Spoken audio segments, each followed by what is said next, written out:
Winding down the regular season, Steve Kerr boarding a flight, might be on the flight right now, kind enough to join us. And Steve, are you okay to talk? Yeah, I got a few minutes here. How you doing, Dan? I'm good.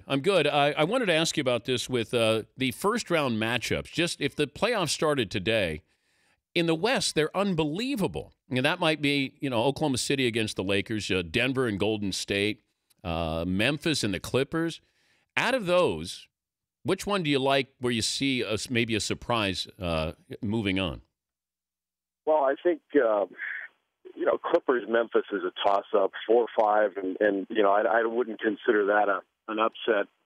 But everything else is really intriguing, but I still don't see the underdog winning and upsetting someone. Reggie and I talked about it a little bit on the air last night. He thinks the Lakers have a shot at San Antonio.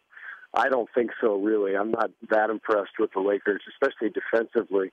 But there's just interesting matchups across the board, regardless of how it shakes out. I mean, Denver's an unbelievable team to watch. Houston, one of the best offensive teams in the league. So the West is just loaded, and I think it's just going to be fun regardless of who plays each other. Well, I'm also looking at that right now it's the Lakers against Oklahoma City. I would think that would be a matchup that the Lakers want no part of, as opposed to San Antonio and the Lakers. At least you're playing at a similar speed. But then I'm going to go with the Spurs because of their coach, their style, and their star power, whereas the Lakers are just relying on Kobe here.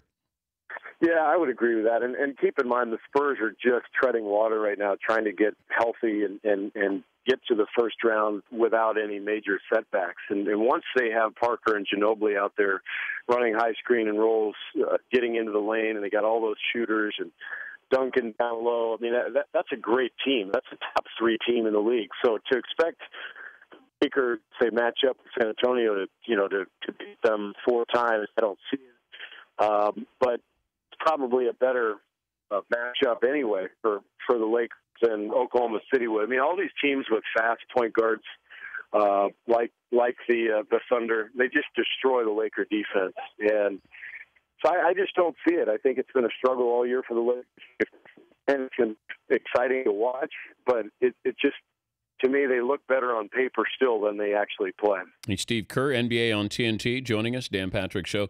Who do the Heat not want to eventually face in the postseason? I think it's the Spurs. I really do. So all the way to the finals. So nothing in the Eastern Conference is going to worry. I don't. I'm sure Indiana can bother them with their rebounding inside, but I don't see anybody in the East beating Miami 4 times. And then Oklahoma City, it has not been a good matchup for the Thunder. Just the way they play, it's kind of an attacking one-on-one style, which works against everybody else. But against Miami, you really have to move the ball and penetrate and kick and force Miami's defense to rotate 3 or 4 times. And that's kind of what the Spurs do. You think about the Mavericks beating Miami, year and a half ago in the finals. That was really an interesting sort of approach to how to attack that defense. And the Spurs have that. They've got all that passing and shooting and an inside game. If they're healthy and really clicking, to me, they're the only team right now that can be a good matchup for the Heat. Can these coaches outcoach one another? Is there a big difference between Greg Popovich and, say, Mike D'Antoni if they matched up against one another? I think coaches can have a big difference, can make a big difference in the playoffs.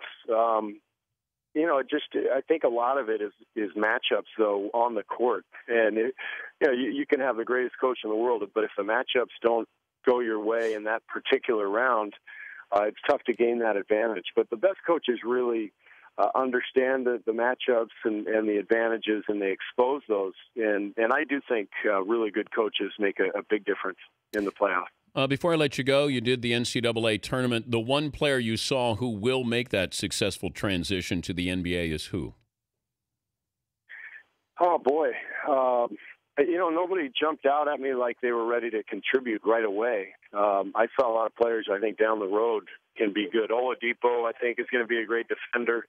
Ben McLemore, when he gets some experience, is going to be good. I like Mitch McGary, too. He's got a really interesting game. He can pass and move, and big, strong kid. But I think all these guys are, really kind of a few years away from really contributing at a high level. Yeah, and it's difficult. It's a bad year to be a bad team because nobody's helping you right away. If Nerlens Noel is still the number one pick and he's been injured, so kind of difficult here with this lottery of trying to help the those that need the most help. Yeah, they're not going to make a big jump right away. That's for sure. Thank you, Steve. I know you're tight on time. We appreciate you joining us. Okay, thank you. Steve Kerr, NBA on TNT.